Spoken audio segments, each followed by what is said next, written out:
देवी माई हमर पगली हमके भुला गल, हमके छोड़ के चल गल माई। लेकिन हमारा पगली के जहाँ भी रहो खुशहाल रखे माई। माई अरे बेटा तो बस ये मांगता माई।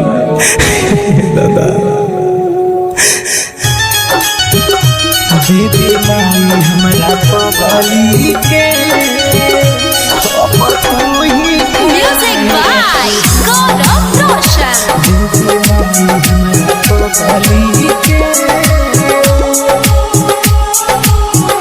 देवी माई हमारा पगली के अब तू ही ख्याल रखी हो। देवी माई हमारा पगली के अब तू ही ख्याल रखी हो। दुनिया में चाहे जहाँ भी रहे ओकरा के खुशहाल रखी हो। दुनिया में चाहे जहाँ भी रहे ओकरा के खुशहाल रखी हो। देवी माई हमरा पगली के अब तू ही ख्याल रखी हो। देवी माई हमरा पगली के भाई अरे हमारा पगली के अब तू ही ख्याल रखिए माई। माई देवी माई हमारा पगली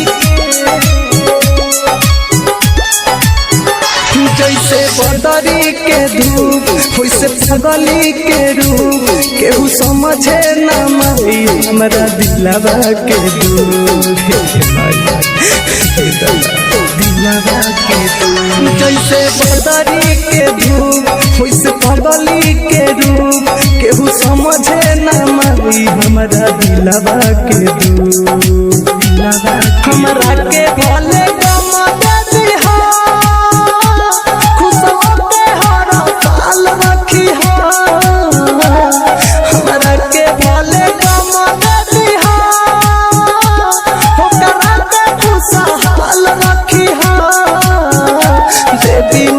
हमारा पगली के अब तू ही ख्याल रखी हो।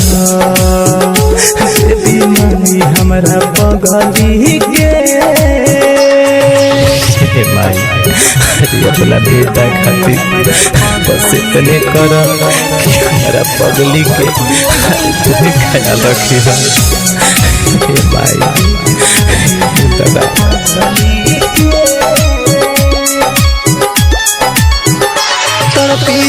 तो हम दिन रोज दिन गिन गिन कैसे मेला घूमे आई पर कसम करा दे।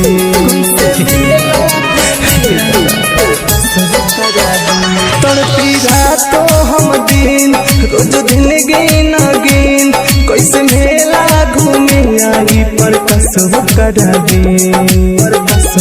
घायल मेरा तुम